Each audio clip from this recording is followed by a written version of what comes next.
Good evening ಎಲ್ಲರಿಗೂ. ಎಲ್ಲರನ್ನೂ ನನ್ನ ಬ್ಲಾಗ್ನಲ್ಲಿ ವೆಲ್ಕಮ್ ಮಾಡುತ್ತಾ ಬನ್ನಿ ಬ್ಲಾಗ್ ಸ್ಟಾರ್ಟ್ ಮಾಡೋಣ ಫ್ರೆಂಡ್ಸ್. ಇವತ್ತು ಸಂಡೇ, ನಮ್ಮ ಸಂಡೇ ಆದರೂ ಹ್ಯಾಪಿಯಾಗಿ ಹೋಯಿತು. ನಿಮ್ಮ ಸಂಡೇ ಹೆಂಗೆ ಹೋಯ್ತು ಅಂತ ಹೇಳಿ ಫ್ರೆಂಡ್ಸ್. ನಮ್ಮದು ಟೀ ಆಯಿತು ಫ್ರೆಂಡ್ಸ್, ಟೀ ಮುಗಿಸ್ಕೊಂಡು ಕುಂತ್ವಿ. ನಿಮ್ದು ಆಯಿತಾ ಫ್ರೆಂಡ್ಸ್? ಕಮೆಂಟ್ ಸೆಕ್ಷನಲ್ಲಿ ತಿಳಿಸಿ ಫ್ರೆಂಡ್ಸ್. ದುರ್ಗೆಯ 4ನೇ ಸ್ವರೂಪ ಕುಷ್ಮಾಂಡ ದೇವಿ. ಜಗಜ್ಜನನಿಯೇ ತನ್ನ ಮಂದ ಹಾಗೂ ಮಧುರವಾದ ನಗುವಿನಿಂದ ಈ ಅಡ್ಡ ಅಂದರೆ ಬ್ರಹ್ಮಾಂಡವನ್ನು ಸೃಷ್ಟಿಸಿದ ಕಾರಣದಿಂದ ಈಕೆಯನ್ನು ಕುಷ್ಮಾಂಡಾದೇವಿ ಎಂದು ಕರೆಯುತ್ತಾರೆ.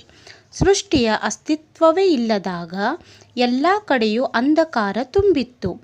ಆಗ ಇದೇ ದೇವಿಯು ಎಲ್ಲ ಕಡೆಯೂ ತನ್ನ ಇಶತ ಶಕ್ತಿಯಿಂದ ಬ್ರಹ್ಮಾಂಡವನ್ನು ಸೃಷ್ಟಿಸಿದ ಕಾರಣದಿಂದ ಈ ತಾಯಿಯನ್ನು ಆದಿಸ್ವರೂಪ, ಆದಿಶಕ್ತಿ ಎಂದು ಕರೆಯಲಾಗುತ್ತದೆ. ಹೇ ಕುಷ್ಮಾಂಡಾ ದೇವಿ, ನಿನಗೆ ಮುಕ್ಕೋಟಿ ನಮಸ್ಕಾರಗಳು. ನಿನ್ನ ಎಲ್ಲ ಭಕ್ತರ ಮೇಲೆ ನಿನ್ನ ಆಶೀರ್ವಾದ ಸದಾ ಇರಲಮ್ಮ. ಹಲೋ ಫ್ರೆಂಡ್ಸ್, ನನ್ನ ಮಗಳು ಒಂದು ಡ್ರಾಯಿಂಗ್ ಮಾಡಿದ್ದಾಳೆ, ಅದನ್ನು ನಿಮಗೆ ತೋರಿಸ್ಬೇಕಂತೆ. ನೋಡಿ ಫ್ರೆಂಡ್ಸ್, ತೋರಿಸ್ತಾಳೆ.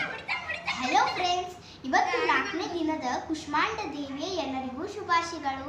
ಸೊ ನಾನು ಕುಷ್ಮಾಂಡ ದೇವಿಯ ಡ್ರಾಯಿಂಗ್ ಮಾಡಿದ್ದೀನಿ ಫ್ರೆಂಡ್ಸ್, ನಾನು ನಿಮಗೆ ತೋರಿಸ್ತಾ ಇದ್ದೀನಿ.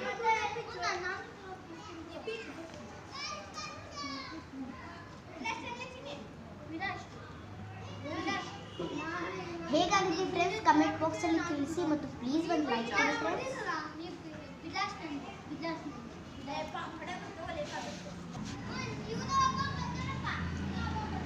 ಮಕ್ಕಳು ಫ್ರೆಂಡ್ಸ್ 2 ದಿನದಿಂದ ಹಠ ಮಾಡ್ತಾ ಇದ್ದಾರೆ, ನನಗೆ ದಾಂಡಿಯಾ ಬೇಕು ಅಂತ. ಅದಕ್ಕೆ ಅವ್ರ ಪಪ್ಪಾಗೆ ತಂದ್ಕೊಡು ಪಪ್ಪ ಅಂತ 2 ದಿನ ಆಯಿತು ಹಠ ಮಾಡ್ತಾ ಇದ್ದಾರೆ. ಅದಕ್ಕೆ ಅವ್ರ ಪಪ್ಪ ತಂದ್ಕೊಡೋದು ಯಾಕೆಂತ ಮನೆಯಲ್ಲೇ ರೆಡಿ ಮಾಡಿದ್ದಾರೆ ಫ್ರೆಂಡ್. ಅದನ್ನು ನಿಮಗೆ ನನ್ನ ಮಗಳು ತೋರಿಸ್ತಾಳೆ. ಯುಕ್ತಿ ತಗೊಂಡು ಬಾ.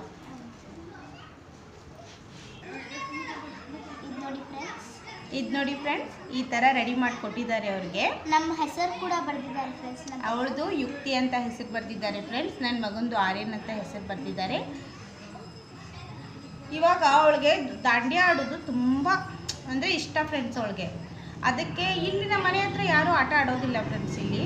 ಅದಕ್ಕೆ ಫ್ರೆಂಡ್ ಹತ್ರ ಹೋಗ್ತೀನಿ, ಮಮ್ಮಿ ನಾ ಆಟ ಆಡ್ತೀನಿ ಅಲ್ಲಿ ಚೆನ್ನಾಗಿ ಡ್ಯಾನ್ಸ್ ಕಲಿಸ್ತಾರೆ ಅಂತಾಳೆ. ಅದಕ್ಕೆ ದೂರ ಆಗುತ್ತೆ ಫ್ರೆಂಡ್ಸ್, ಅದಕ್ಕೆ ನಾನು ಕಳಿಸಲ್ಲ. ಹೀಗಾಗಿ ನಾನೇ ಕಲಿಸ್ತೀನಿ ಅಂತ ಹೇಳಿದ್ದೀನಿ ಫ್ರೆಂಡ್. ಅದಕ್ಕೆ ನಾನೇ ನಾಳೆಯಿಂದ ಇವ್ರಿಗೆ ದಾಂಡಿಯಾ ಸ್ಟಾರ್ಟ್ ಮಾಡ್ತಾಯಿದ್ದೀನಿ ಫ್ರೆಂಡ್ಸ್. ಇವತ್ತು ಸಾಯಂಕಾಲ ನನ್ನ ಮಗಳು ರಂಗೋಲಿ ಹಾಕಿದ್ದಾಳೆ ಫ್ರೆಂಡ್ಸ್. ಅದಕ್ಕೆ ನೋಡಿ ಹೆಂಗೆ ಕುತ್ಕೊಂಡು ಏನಾಗಬಾರ್ದಂತ ನೋಡ್ತಾ ಇದ್ದಾಳೆ. ಅದಕ್ಕೆ